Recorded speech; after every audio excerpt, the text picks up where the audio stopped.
warahmatullahi wabarakatuh.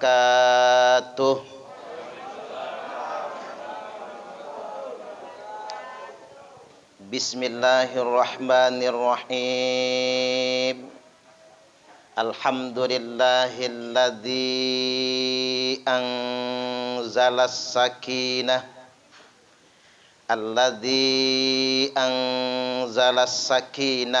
fi qulubil mu'minin liyazdadu imanam ma'a imanihim walillahi junudus samawati wal ard wa kana Allahu aliman hakima.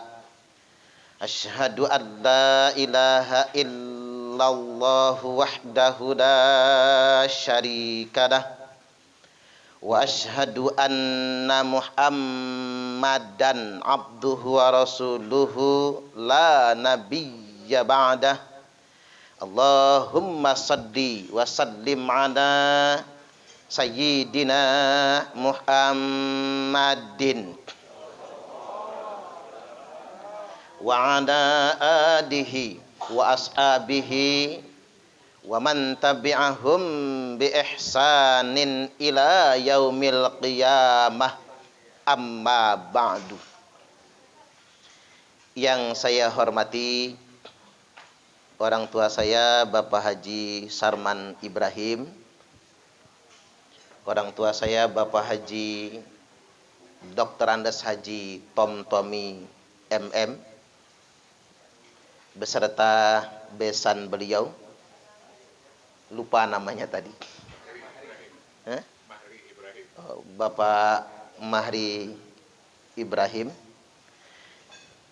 Yang saya hormati Bapak Ustadz Samukti, para ustadz, para kiai, para muallim yang tidak dapat saya sebutkan satu persatunya, aparat lingkungan setempat, bapak-bapak dan ibu-ibu semuanya, jamaah undangan doa bersama. Apa kabar Bapak Ibu, sehat? Alhamdulillah sehat. Ceramah nggak boleh lama-lama, ini karena zaman corona. Ini saya pakai masker Pak, saya turunkan di dagu karena masuk YouTube. Nanti kena marah ceramah nggak pakai masker. Cuman maskernya tidak saya pasang di mulut karena kalau kelamaan bau jigong. Makanya saya turunkan buat ceramah ini. Ngap juga Pak. Banyak orang juga mati gara-gara masker ini. Jajal bapak-bapak lari pakai masker. Atau sepedahan pakai masker. Suplai oksigen kekurangan. Bahaya itu. Gagal pernapasan malah mati. Matinya bukan karena corona, gara-gara maskernya malahan. Walaupun mati itu ajal. Sekali lagi saya ingin ingatkan, mati itu ajal. Mengapa kita pakai protokol kesehatan? Bukan biar enggak mati, agar tidak sakit. Beda, agar tidak mati, agar tidak sakit, beda. Karena mati nggak mesti nunggu sakit. Betul nggak kira-kira? Seger buger mati banyak. Keserempet sepeda aja bisa mati kita. Padahal seger buger kan? Ada yang sakit kayak udah cengap-cengap, panjang umur. Malah sempat kawin lagi malahan. Ada yang macam begitu. Namanya panjang umur. Nah, mengapa kita semua menghindari penyakit? Bukan biar tidak mati, agar sehat. Kalaulah kita masih panjang umur, inginnya umur yang sisa itu sehat selalu. Karena as-sihhatu khairum minal ghina. Sehat itu lebih baik daripada kaya. Betul nggak Pak? Saya pakai logika gini sajalah. Ada orang kaya raya, rumahnya 7 tingkat, bininya ada 4, mobilnya mengkilat, tapi ketiban makan cuman tiwul segenggam, stroke bengek, prostat bocor kelep. Senjatanya nggak kepake lagi Pak.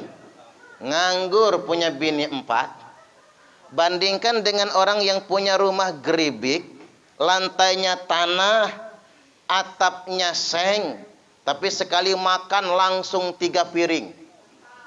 Sayurnya santan nangka, lauknya ikan asin, sambalnya sambal terasi, lalapnya triple, pete, jengkol, jaling, petai, jehing, kabau, langsung triple lauknya.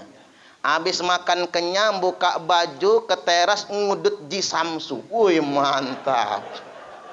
Itu sehat, Pak. Makanya kita ini as-sihhatu khairum minal ghina.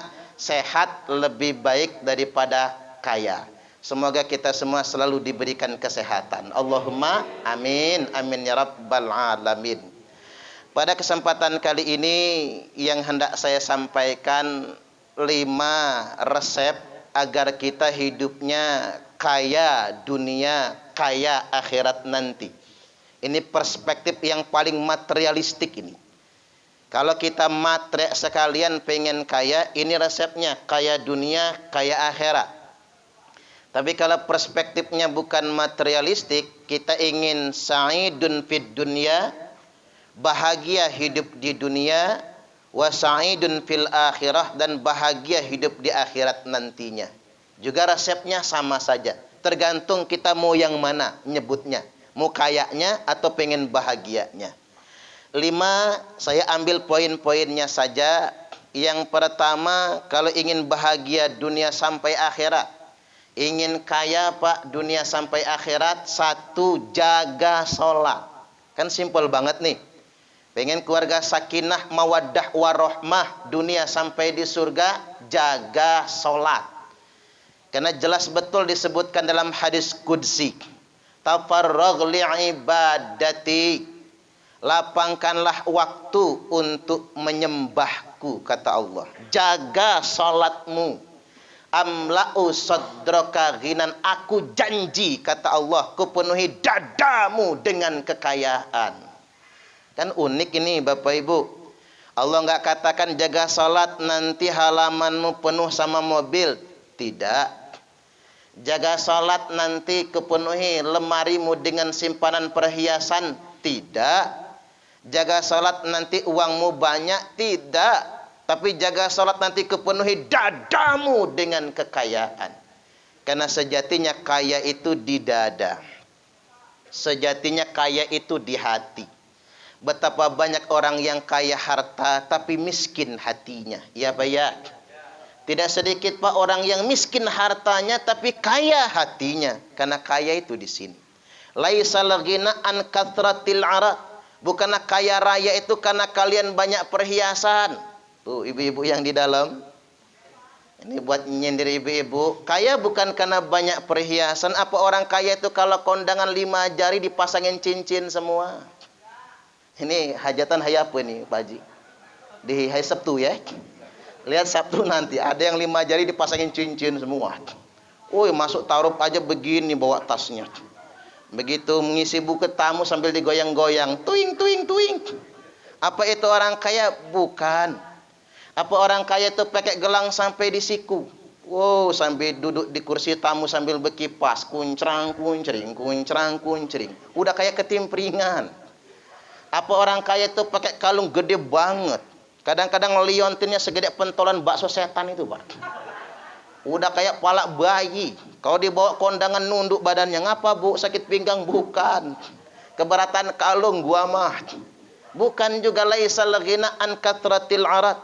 Orang kaya itu bukan karena dia banyak perhiasan. Walakinnil ghina ghanan nafsi. Tapi kaya yang sebenarnya kaya jiwa kalian semua. Kepuasan di hati, ketenangan di batin. Nah, bagaimana cara mendapatkannya? Allah kasih resepnya, jaga sholat. Wa asudda faqraka, dan kalau engkau sedang ada kekurangan, sekaya-kaya manusia masih kurang, Pak, yakin. Sekaya-kaya manusia masih ada kurangnya. Maka saat kita sedang kekurangan, mentok enggak ada jalan keluar, maka Allah janji akan Allah cukupkan. Wa ilam taf'al, tapi awas kalau kau tidak jaga sholat, kata Allah, Salat zuhur mepet asar. Asarnya numbur maghrib. Maghribnya mentok isya. Isaknya ketiduran. Subuhnya kesiangan. Salat subuh niatnya begini, usalli fardhu subhi rak'ataini mustaqbilal qiblati kodoan lillahi ta'ala. Lo kok kodoan Pak? Jam 8 salat subuhnya. Istrinya nyusul, apa kata istrinya? Usalli fardhu subhi rak'ataini mustaqbilal qiblati, kesiangan lillahi ta'ala. Lo kok kesiangan Bu? Jam 9 salat subuhnya. Nanti anaknya niru, apa kata anaknya? Usalli fardhu subhi wal dhuhri wal asri wal maghribi wal isya'i kroyoan, oplosan lillahi ta'ala. Hancur sholatnya. Walaupun masih mending. Kalau kata orang Jakarta lain lagi. Subuh maraton, zuhur ke salon, asar main badminton, maghrib mainin handphone, isya nonton sinetron, mati kena smackdownnya malaikat Israel. Nomor 1, jaga sholat. Wa ilam taf'al, kalau engkau tak jaga sholatmu, kata Allah, amla'u sadraka sughlan, kupenuhi dadamu dengan kesempitan. Sumpek banget Pak. Sumpek betul. Rumah sudah bagus, simpanan sudah banyak, tapi selalu merasa kurang. Sempit hatinya, sumpek pikirannya, tidak pernah merasa cukup. Borok-borok nolong saudara, borok-borok ngasih tetangga, borok-borok berbagi dengan sesama. Dia banyak harta, tapi dia sendiri masih dalam keadaan merasa kekurangan. Sempit hatinya, walam asudda faqraka, dan ketika engkau ada kekurangan, kata Allah, aku tidak akan mencukupkan. 1 dapat kita, jaga sholat. Buktikan keajaiban sholat Bapak Ibu, luar biasa. Jagalah waktu-waktunya dengan baik. Apalagi kita tambahkan dengan sholat tahajud. Nomor 2 sekarang, ingin kaya dunia sampai akhirat, bahagia dunia sampai akhirat, selalulah bersyukur. Ini paling enak nyebutnya nih Bapak Ibu. Tapi susah ngamalnya Pak. La in syakartum la azidannakum. Itu ada nun taukid takilah, sagat lil mubalaghah. Apabila kalian semua bersyukur, maka pasti akan ditambahkan atas kalian semua. Ini janji Allah. Allah tidak akan pernah ingkar janji. Memang enaknya itu begini Pak. Nikmat itu disyukuri. Setelah dia disyukuri, dia jadi hikmat. Setelah dia jadi hikmat, maka dia akan menjadi rahmat. Yang paling susah itu di awal saja sudah susah Pak. Apa sih bersyukur itu? Menerima nikmat yang sudah Allah titipkan sama kita. Itu yang disebut dengan syukur. Minimal itu saja dulu. Kita ini tidak, apa yang ada jarang disyukuri, apa yang tiada selalu dirisaukan. Yang punya kita abaikan, yang punya tetangga malah kita pikirkan. Kalau pepatah lamanya apa? Rumput tetangga lebih hijau. Setuju gak kira-kira Pak? Ini banyak yang kayak gitu. Kadang-kadang Bapak Ibu, yang punya kita nggak kita syukuri, yang punya orang kita pikirkan. Kadang-kadang apalagi ketemu ibu-ibu panas-panasan tuh pening pala Pak. Ketemu bini panasan, lihat tetangga beli kulkas panas, tetangga beli motor gemeter, tetangga beli mobil menggigil, tetangga beli ceret mencret. Paling sengsara, maaf ya Pak, bapak-bapak paling sial hidup dapat bini yang matre. Iri-irian sama tetangga, sial Pak. Walaupun demi anak-anak pertahankan ya Pak, nasib namanya itu. Nasib, banyak punya bini kayak gitu. Udah nggak usah dicerai, kasihan anak-anak. Cuman bersabar aja Pak, banyak-banyak istighfar. Bapak-bapak pulang kerja capek-capek, bini teriak, "Pak, tetangga ganti motor, papa kapan?" Pening pala. Pulang dari kantor, Pak, tetangga ganti mobil, papa kapan? Padahal di kantor habis kena marah wali kota ya bayar. Pening pala, Pak, tetangga ganti istri, papa kapan? Kalau itu mah nggak apa-apa ya Pak ya. Susah punya istri, Pak. Sial, makanya buat adik saya, putri Bapak Haji Tom Tommy, jadilah istri yang bersyukur. Karena begini, sejatinya kebahagiaan kita kaum laki-laki bukan di mobil mewah, bukan di motor sport, bukan sepeda yang kayak zaman sekarang. Bukan itu. Kalau ibu-ibu apa? Kembang keladi ya, Bu ya. Bukan itu sejatinya kebahagiaan laki-laki. Sejatinya kebahagiaan laki-laki itu punya istri yang qanaah, istri yang bersyukur kepada Allah. Cobalah saya buat narasi begini. Hidup susah ngontrak di bedeng. Kendaraan cuman punya sepeda. Coba kalau punya bini, maaf ya mah, gara-gara kawin sama saya kamu susah. Orang punya motor, punya mobil, kita cuman punya sepeda. Istrinya ngejawab apa? Enggak kok, Pak. Saya bangga punya suami kayak Papa. Benrodok, Pak. Langsung mengalir air mata. Capek kerja jadi kulit, Pak. Badan jadi tanah, tanah jadi badan. Tumpukan karung hampir nimpa, hampir aja mati kalau enggak meleset sedikit. Hilang rasa cemas, hilang rasa khawatir. Punya istri yang pandai bersyukur, saya bangga punya suami kayak Papa. Coba kalau dia balik, Pak, apa jawab dia? Emang gua sial, dapat laki goblok, kata dia. Gara-gara nikah sama elu gua sengsoro. Waduh, Pak, mohon maaf betul kalau bapak-bapak ketemu nasib punya bini kayak gitu, model sabar ya, Pak. Itulah bagian. Anggap itu jihad, Pak. Jihad itu nggak harus ngebom.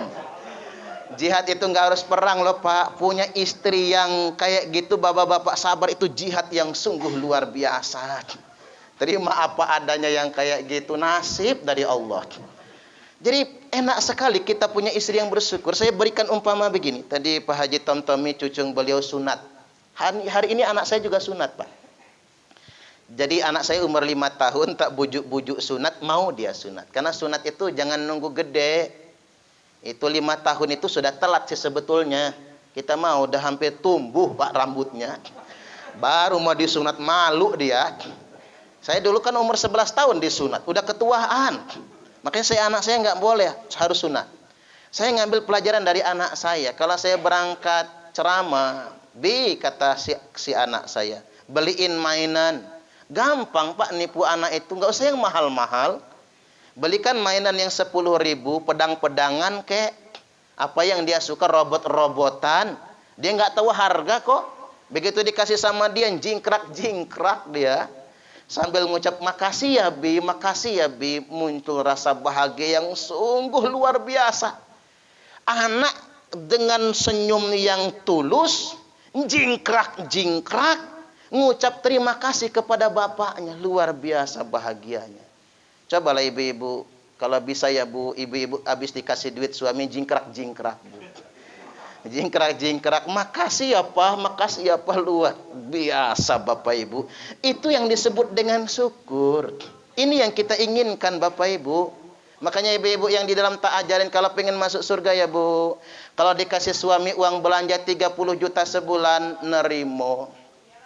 Ya iyalah segitu mah.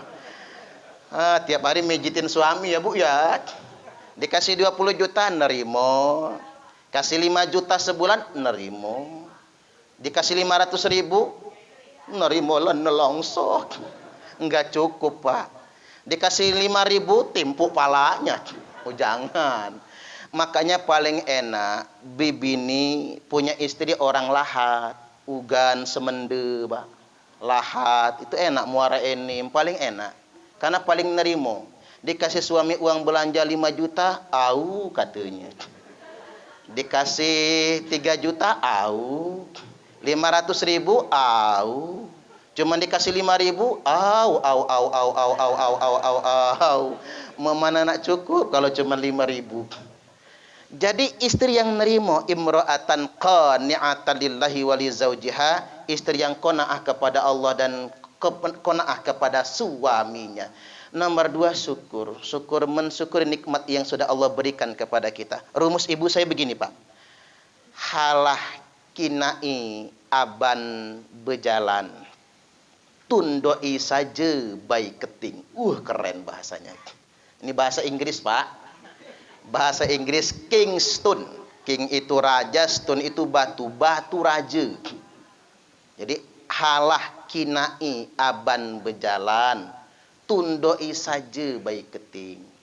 Jangan lihat awan yang sedang berjalan, lihatlah jempol kaki. Ini prinsip yang diajarkan ibu saya. Jangan dongak ke atas, lihat ke bawah. Mengapa kok jempol kaki itu asal kita, Bapak Ibu? Kata ibu saya begini, Pak, ame dihisara naklah lama dihisara. Ame dihi miskin naklah lama dihi miskin. Ya, pakai terjemahan ya, Pak. Kalau kita susah nak, sudah dari dulu kita susah. Kamu bukan anak gubernur, kata ibu saya. Kamu bukan anak jenderal. Kamu bukan anak pengusaha. Kalau kita miskin nak, dari dulu kita miskin. Apa maksudnya? Enggak heran jadi orang susah. Enggak tumben jadi orang miskin. Kamu syukuri apa yang ada. Subhanallah. Itu inspirasi saya, Pak. Makanya saya merantau enggak mau neko-neko, Bapak Ibu. Ingat pesan ibu saya. Jangan dongak ke atas. Jangan tumben jadi orang susah. Jangan tumben jadi orang miskin. Itulah kita. Kalau Allah kasih lebih, alhamdulillah. Capek kita, Pak, kalau ngitung nikmat orang. Udah enggak keembat sama kita. Pak Khairul Tanjung, salah satu orang terkaya di Indonesia. Transmartnya di mana-mana. Belum Trans TV-nya, ada 3 TV dia punya. Belum hotelnya, mana bininya cuma 1 lagi ya. Orang kayak gitu mestinya bini jangan 1, ge. Bini cuma 1, anak cuma 2, cewek semua lagi, Pak. Masih gadis semua. Saya sempat berhayal, coba kalau saya jadi mantunya ya, Pak ya. Nggak capek-capek saya ceramah keliling kayak gini model. Ngayal. Artinya kita ini kalau mau berlomba dengan harta, lelah kita. Kita kaya hari ini banyak yang lebih kaya dari kita. Kita ada hari ini banyak yang lebih berada daripada kita. Alhaakumut takatsur. Bermegah-megahan, bermewah-mewahan telah melalaikan kalian semua. Hatta zurtumul maqabir. Sampai kalian semua dijejalkan ke dalam kubur. Nomor 2. Kita selalu bersyukur. Syukur apa yang punya kita. Luar biasa anugerah dari Allah nantinya. Baik, yang nomor 3 sekarang. Perbanyaklah sedekah. Ini konsep hidup kaya. Waman qudira alaihi rizquh falyunfiq mimma atahullah. Barang siapa yang merasa sempit rezekinya, susah usahanya, enggak lancar pendapatannya, bukan diperintahkan maling, bukan diperintahkan ngambil hak orang lain. Falyunfiq mimma atahullah. Silakan dia berinfak dengan apapun yang Allah berikan kepadanya. Orang zaman sekarang matre, Pak. Yang dia pikir kalau kurang apa, saving dan saving, nyimpen dan nyimpen, akhirnya kebelangsak sendiri dia. Contohnya apa? Menteri Kelautan dan Perikanan. Bangga orang kampung kita di Sumatera Selatan, orang kampung jadi menteri, tapi sayang dia korupsi. Yang terbaru Menteri Sosial, dana Covid, pantasan beras nggak nyampe rumah kita ya. Ternyata udah diantem dulu sama Menteri Sosial. Gara-gara apa? Kurang tadi. Borok-borok ngebantu orang, borok-borok berbagi, yang dia pikir adalah menyimpan untuk dirinya sendiri. Na'udzubillahi min dzalik. Padahal Allah janjikan, Nabi sudah menyampaikan, ma naqasat shadaqatum mimmal. Sedekah enggak pernah ngurangin harta, bal yazdad, malah semakin ditambah dan semakin ditambah. Ini rumus kehidupan. Banyak berbagi. Kemudian Bapak Ibu rahimakumullah, apalagi ini zaman Covid. Banyak yang terdampak, Pak. Usaha menengah ke bawah gulung tikar semua sekarang ini. Banyak yang dirumahkan, karyawan-karyawan mall itu, Bapak Ibu. Banyak yang dirumahkan 70% tanpa digaji. Ojek-ojek yang tadinya mereka semua banyak pelanggan anak karyawan dan anak sekolah, karena sekolah dari rumah. Banyak karyawan dirumahkan, mereka juga kesulitan. Makanya gara-gara corona ini kita jadi pinter bahasa Inggris. Stay at home, diam di rumah. Sekolah dari rumah, homeschooling, cenah. Ngajar dari rumah, home teaching. Kerja dari rumah, PNS, tapi digaji, home working. Yang kasihan buruh harian, gara-gara dirumahkan, tidak digaji. Bahasa Inggrisnya home pimpa, alaihum gambreng. Nah ini kan perlu kita bagi. Makanya saya setuju betul lah dengan pernyataan Syekh Abdul Qadir Al-Jailani. Kan selalu kita bertawasul atas beliau. Apa kata Syekh Abdul Qadir Al-Jailani? Sesuap nasi yang kau masukkan ke dalam perut orang yang lapar itu lebih baik daripada membangun 1000 masjid. Berhentilah dulu orang Islam ini ngebangun masjid tuh, apalagi bermewah-mewahan. Ya tabahan nasu fil masjid, orang enggak berhenti-berhentinya kata Nabi bermegah-megahan dengan masjid. Kita ini salah kerangka teori. Benar dulu Nabi hijrah dari Mekah ke Madinah bikin masjid di Kuba, tapi jangan dibayangkan pakai keramik yang mahal, marmer yang mahal, granit yang mewah. Jangan dibayangkan dengan ukuran yang spektakuler. Tapi cuman batu saja, Pak, tanpa dinding dan tanpa atap. Oke, kalau ada modal silahkan bangun masjid. Karena juga nggak sia-sia, Pak, kekal pahalanya sampai akhirat. Tapi kalau masjid bongkar pasang, mahal. Kadang-kadang mohon maaf kita nganggarkan bikin masjid 5 miliar, guru TPA 20.000. Enggak ngepas. Pembangunan fisik tapi tidak disertai dengan pembangunan mental spiritual, itu salah betul menurut saya. Karena begini, kita bikin masjid kubah emas umpama dengan nilai misalnya puluhan miliar, orang paling ngomong apa? Wow, masjidnya megah. Ibu-ibu mulai jalan-jalan, sibuk selfie di sana. Lalu upload di media sosial. Paling banter begitu. Coba kalau kita bawa uang 100.000, Pak, sama tetangga kita yang nggak kebeli beras lagi. Pagi udah nggak sarapan, siang sudah keroncongan, sore kelaparan, malam ngarep ada undangan kendurenan. Cuman ternyata yang ngundang kendurenan juga nggak ada. Makanya saya saran sama bapak-bapak di lingkungan sini, mohon maaf Pak, kalau bisa kendurenan jangan dihapuskan. Itu banyak manfaatnya, setuju nggak kira-kira? Nah ternyata yang ngasih kendurenan juga nggak ada sampai besok lapar. Mau ngutang ke warung, utang yang kemarin belum dibayar, malah kena marah sama tukang warung. Mau minta ke tetangga sudah keseringan. Tiba-tiba kita datang buat duit cepek. Tapi bukan calon wali kota, bukan nih ya. Bawa duit cepek. Begitu kita kasih untuk beli beras. Ui Pak, yakin saya. Nggak tahan tuh air mata. Yakin betul saya. Makasih Pak Haji Tomtomi. Dari kemarin saya memang nggak kebeli beras gitu ya. Subhanallah. Nggak berhenti sampai di situ. Habis makasih dia masuk kamar sujud syukur. Memuji Allah tak henti-hentinya. Bersyukur dia kepada Allah dan memujinya. Ya Allah, makasih ya Allah. Engkau telah utus hambamu yang dermawan untuk berbagi dengan kami. Makanya benar kalau kata orang bijak, bahagialah orang yang bersedekah, berbahagialah orang yang berbagi. Karena Allah mengabulkan doa orang-orang yang lemah melalui uluran tangannya. Itu luar biasa. Nggak henti-hentinya dia memuji Allah. Gara-gara uang cepek. Cuman 100.000. Luar biasa. Tapi saya cuman subang saran saja bapak-bapak, kalau nyantunin janda jangan sendiri, bawa istri ya Pak ya. Pak Haji Tontomi undang bini oi. Kalau nggak dibawa istri bahaya. Pertama, makasih ya Pak Haji. Bulan depan datang lagi. Makasih Pak Haji. Pak Haji kok baik betul sama saya. Lain kan? Bulan berikutnya datang lagi, kita ngasih lagi. Makasih ya Pak Haji. Di antara orang di sini cuman Pak Haji yang baik sama saya. Begitu bulan keempat datang lagi. Makasih ya Pak Haji. Coba kalau saya punya laki kayak Pak Haji. Nah, jadi dah dia jadi. Kalau nyantunin janda harus ada yang mendampingi. Jadi sekali lagi sedekah yang ketiga. Kemudian yang keempat, rajin-rajin kita menjaga silaturahim. Seperti yang disarankan beliau waktu sambutan tadi itu.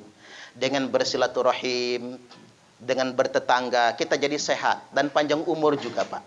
Makanya ketika kita datang berkunjung ziarah ke rumah saudara-saudara, tetangga kita, maka ada malaikat yang mengatakan tibta, bagus kamu. Wa toba mamsaka, bagus perjalanan kamu. Wa tabawwa'ta minal jannati mangzilan, dan Allah sudah siapkan tempat tinggalmu di surga nantinya. Man sarrahu ayyub satolahu fi rizqihi wa ayyung sa'alahu fi atharihi falyasilu rahimah. Barang siapa yang pengen betul Allah luaskan rezekinya dan Allah panjangkan umurnya, maka jagalah silaturahim. Makanya kalau kita ini kok sempit banget rezeki, jangan-jangan kita malas bertetangga. Jangan-jangan kita malas mengunjungi keluarga. Jangan-jangan kita malas bersilaturahim. Dua hadiah yang Allah janjikan di dunia ini Pak, bagi orang yang rajin silaturahim. Satu, Allah luaskan rezekinya. Yang kedua, Allah berkahi umurnya. Karena sebaik-baik manusia itu mantola umuruhu wa hasuna amaluh. Sebaik-baik manusia itu yang panjang umurnya, bagus perbuatannya. Dan sejelek-jelek manusia man tola umuruhu wa sa'a amaluh. Yang panjang umurnya, jelek kelakuannya. Ibarat kata pantun, sayur nangka, bumbu kemiri. Tua bangka, nggak tahu diri. Ada nggak zaman sekarang? Yang mana orangnya? Oh, di sini belum ada yang tua bangka. Atau karena sekarang musim kembang keladi, tua-tua keladi. Makin tua makin menjadi. Berkahi umur kita dengan banyak silaturahim. Dan yang terakhir, yang kelima, yakni berbakti kepada kedua orang tua. Ini sengaja di ujung Pak naroknya, bukan nggak penting, biar nggak lupa. Karena ini yang paling penting sebetulnya. Yang nomor ujung ini, ridallah fi ridal walidain. Ridha Allah ada pada ridho kedua orang tua. Ini yang nomor akhir. Faman syakarallah walam yashkur liwalidayh. Barang siapa yang syukur kepada Allah tapi enggak syukur sama kedua orang tuanya, Allah enggak terima syukurnya. Barang siapa yang berbakti kepada Allah tapi enggak berbakti dengan kedua orang tua, enggak Allah terima baktinya. Kalau kata ibu saya, jemetua Tuhan kedua. Orang tua itu Tuhan nomor dua. Maka berbaktilah kepada orang tua. Jangan sia-siakan, nyesal kalau dia sudah nggak ada nantinya. Ada kisah ini Pak, masih saudara saya. Saudara jauh ya. Mengaku saudara dekat agak malu saya ini. Jadi punya anak 5 Pak. Dari Palembang situ tuh jauh-jauh ya. Nengok anaknya ke Lampung. Begitu sampai di kota bumi, apa kata anaknya? Enggak aku mak. Baru masuk pagar loh Pak. Enggak aku mak. Umak halam ikut aku anak betina. Enggak mau saya mak, umak jangan ikut saya anak perempuan. Kata ibunya, siapa yang mau ikut? Lo. Saya cuman mampir, padahal pengen ikut anak lo Pak. Karena di Palembang sendirian, orang kaya ibu ini, punya supir kok. Jadi ada yang bantu, cuman dia pengen ikut anaknya, kangen lah sama anak cucung. Anaknya di Lampung semua, ingin dijual rumah di Palembang, siapa yang mengurus dia? Nah perempuan gak mau. Pergi ke anak yang laki yang berikutnya ndak mau. Pergilah ke anak laki yang paling tua di Bandar Lampung ini nih. Pegawai negeri. Sudah nginep semalam pas sarapan pagi mak. Aman umak nak bahaya saja dek ngapa. Kalau ibu cuman pengen main nengok anak cucung nggak apa-apa. Cuman kalau mau tinggal di sini nggak bisa. Aku pegawai, anak kamu pegawai. Saya PNS kata dia. Mantu ibu PNS. Anak saya sekolah semua, siapa yang ngurus umat? Apa kata jawab ibunya? Saya apa yang mau ikut kamu orang? Saya cuma pengen nengok saja. Rencana mau tinggal di sana Pak, nggak jadi. Saya pamit kata dia nanti siang pulang. Jangan cepat-cepat mak kata dia. Seminggu di sini enggak. Ada janji di Palembang. Begitu putar balik Pak, di jalan macet dulu Bandar Jaya masih macet, belum ada jalan tol sebagainya. Dia ngomong sama ponaannya yang dampingin di mobil itu. Ame aku mati, halak kundang badan anakku. Kalau saya mati jangan bawa ke rumah anakku. Kundang ke Talang, bawa ke Talang. Kayaknya Talang Lematang kayaknya ya. Bawa ke Talang. Ame jema Talang nak ngurusi aku, alhamdulillah aman dek campak ke ayah. Kalau orang kampung mau ngurus saya, alhamdulillah. Kalau enggak buang ke sungai aja anyut dimakan ikan kata dia. Lewat jalan macet Pak sampai di Terbanggi meninggal dunia. Betul bawa ke kampung, ke kebun dia karena banyak yang ngurus kebun, yang ngurus kebun dia itulah yang ngurus. Anaknya 5 bawa mobil semua pulang Pak. Nangis, ada yang baru turun mobil geblak pingsan kan gitu ya. Ada yang ngantuk-ngantukkan palanya ke tiang rumah panggung. Di situ saya ngeliat, kalau orang tua mati, anak nangis meraung-raung bukan karena sayang dengan orang tua, karena saking menyesalnya. Kok abai nggak ngurus orang tua? Makanya Bapak Ibu kalau orang tua mati, jangan terlalu berlebihan nangis, ketahuan menyesalnya itu. Saking menyesalnya, makanya perlakukan orang tuamu selagi dia ada. Muliakan dia, nyesel kalau sudah nggak ada lagi nantinya. Mengapa saya katakan konsep hidup kaya? Orang bijak berkata, perlakukan orang tuamu seperti raja. Maka rezekimu pun akan seperti rezeki para raja. Tapi awas. Kalau engkau memperlakukan orang tuamu seperti pembantu, maka rezekimu pun akan seperti rezeki pembantu. Wa antalidal amata rabbataha. Nanti di akhir zaman kata Nabi, banyak budak-budak yang melahirkan tuan. Apa itu budak melahirkan tuan? Bukan budak Palembang. Kayaknya budak Ugan, budak Semende. Kayaknya budak Lematang. Budak yang melahirkan tuan itu ibu kandung. Ibunya yang mengandung. Ibunya yang melahirkan. Ibunya yang menyusui dan membesarkan. Setelah anaknya sukses, anaknya memperlakukan ibunya seperti pembantunya sendiri. Ada nggak zaman sekarang? Banyak, mak. Daripada bayar babysitter, umak saja yang ngasuh anakku. Iyalah namanya nyai, yai. Siti, Sidi, Tombai, Bakas, Emi, Nini, ya, apalagi itu. Kakek nenek sebagainya daripada orang yang lain yang ngasuh, mending dia yang ngasuh. Tapi kadang-kadang anak tak tahu terima kasih dengan sama orang tuanya. Maka ibu saya berkata, ame anak lemah, umak dek dena minta. Ame anak sare, umak nangis siang malam. Saya terjemahkan ya Pak, karena di sini banyak jasengnya ya. Kalau anaknya senang, umak dek dena minta. Ibu nggak pengen minta. Betul nggak Bu? Nggak pengen minta, walaupun kalau dikasih ya mau. Tapi jangan ditawarin Pak. Anak sekarang payah. Merantau ke Jakarta katanya sukses, nelpon ke Bandar Lampung, mak, apa nak? Sehat. Umak masih punya duit? Masih nak. Cukup enggak mak? Cukup. Enggak, umak jujur aja, mau dikirim lagi apa enggak? Lo ngapain nanya? Kirim saja tolong anak-anak yang masih punya orang tua. Jangan nanya guys sama ibunya. Jangan nanya sama bapaknya. Kalau pengen ngasih ya ngasih saja. Entah dia ada atau tidak, kasih orang tua. Karena saatnya anak membalas jasa orang tuanya. Jangan nawar. Buat mantu-mantu juga jangan begitu. Nanti lakinya ngasih orang tuanya cemberut. Kelon sama emak lu sono. Jangan kelon sama gua. Astagfirullahaladzim. Ibu nggak pengen minta. Tapi kalau dikasih ya diterima. Walaupun ibu saya itu kayak gitu Pak. Saya ngasih juga balik ke anak saya lagi nantinya. Kata saya nggak usah lain kata dia. Pengenjo umehnya lain. Subhanallah. Sebaliknya kata ibu saya ama anak sare. Umak nangis siang malam. Ibu nangis siang malam. Saya ini 7 tahun loh Pak ngontrak. Pak Haji Tomtomi pernah ke kontrakan saya yang terakhir. Banjir itu di pinggir Pulau Damar itu. Saya kesini pertama kali itu pakai motor. Dikasih orang Pak. Hadiah motornya itu. Karena saya nggak kebeli motor. Dibeliin 10.500.000 Fitz X tahun 2008. Langsung ke Tunas Dwi Pamatra. Karena saya ngajar ngaji ke Masjid Al-Mutakin Tanjung Baru. Abah Aput ya Pak. Itu pakai sepeda. Karena saking kasihan sama saya, dibelikanlah saya motor oleh Bapak Haji Khairuddin itu. Saya kesini Bapak Ibu nggak punya jaket, dikasih jaket sama beliau. Cuman jaketnya udah rusak sekarang. Dikasih jaket sama beliau, kasihan. Bukan saya itu sengaja nggak bawa jaket, Pak. Nggak punya jaket. Nggak punya jaket, emang melarat. 3 kali saya diusir dari kontrakan, 3 kali Pak. Pernah nggak punya beras gitu. Ibu saya datang dari kampung, ngutang-ngutang ke warung. Ngomongnya apa sama warung?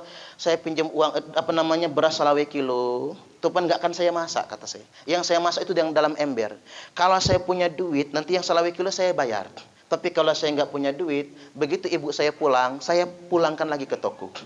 Karena ngapa? Saya pengen ibu saya begitu masuk kontrakan saya, Pak. Wih, banyak beras nih, pikir dia. Nggak kelaparan anak ini. Bener, demi Allah, Pak, itu terjadi. Jadi sekarang begitu ibu masuk, dilihatnya beras. Sengaja saya taruh di depan, biar kelihatan salawe kilo. Karena mengapa? Saya nggak mau cerita kesusahan sama orang tua. Begitu saya nempatin rumah yang sekarang ini, di Jalan Durian 1, Waidadi Baru itu. Ibu saya datang langsung sujud di tengah rumah, Pak. Nangis sejadi-jadinya. Terima kasih ya Allah. Ngapa mak nangis kata. Nah, 3 kali ngan diusir dari kontrakan. 3 kali diusir dari kontrakan. Loh kok umak tahu dari mana? Kamu nggak usah cerita, anak umak tahu segalanya. Kamu nipu beli beras salawe kilo kan kata dia. Habis itu kamu balikin lagi ke toko. Umak tahu segalanya. Oh mungkin ponakan Pak yang ikut saya. Ini termasuk yang ikut saya juga. Tapi peristiwa itu dia belum ikut saya. Ini sampai S2 saya kuliah kan Pak. Subhanallah. Jadi Bapak Ibu rahimakumullah, ibu sedemikian rupa. Apa kata ibu saya? Itulah orang tua. Umak tidak dipacak nulung, tapi umat berdoa kepada Allah Subhanahu wa taala. Makanya waktu saya berangkat haji tahun 2012, Pak, saya sempat lalai walimatu safar. Seneng kan namanya mau berangkat haji. Waktu itu masih muda kan, enak tuh berangkat haji. Ibu saya nganter sampai Islamic Center, masih lupa saya, Pak. Seminggu di Mekah ada ibu-ibu mirip betul ibu saya. Oh, baru sadar saya berangkat haji ini bukan ibu saya. Dia yang susah, dia yang payah. Kok saya berangkat tanpa bawa ibu saya? Waduh, Pak, pas khutbah Arafah tuh, saya diminta untuk khutbah Arafah, nggak sanggup saya. Ada rasa bersalah sama ibu saya. Kata ketua kloter, Ustaz telepon dulu umaknya itu minta maaf, biar kuat khutbahnya. Iya juga. Saya telepon ke kakak saya, sambungkan ke umak. Saya betul-betul minta maaf, maaf nian. Apa kata ibu saya? Nak, itu rezekimu, nak. Habis kamu berangkat, nanti umak berangkat juga. Makanya umak saya, Pak, saya berangkatkan di tahun 2017 kemarin. Alhamdulillah. Tapi seandainya ibu saya belum ke Mekah, saya adalah orang yang paling merasa berdosa di muka bumi ini. Karena tidak ada yang bisa menggantikan jasa kedua orang tua. Yakinlah, saya sudah merasakan keajaibannya.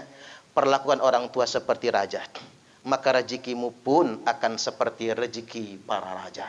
Mudah-mudahan kita yang masih punya orang tua benar-benar menjaganya dengan baik. Allahumma amin. Demikian dari saya, 5 perkara ini mudah-mudahan bermanfaat kepada Bapak Haji Tomtomi. Semoga hajat beliau dilancarkan oleh Allah Subhanahu wa taala. Dikaruniai keluarga putra dan putri beliau sakinah mawaddah warahmah dan keturunan yang solih dan solihah. Demikian, wallahul muwaffiq ila aqwamit thoriq. Wassalamualaikum warahmatullahi wabarakatuh.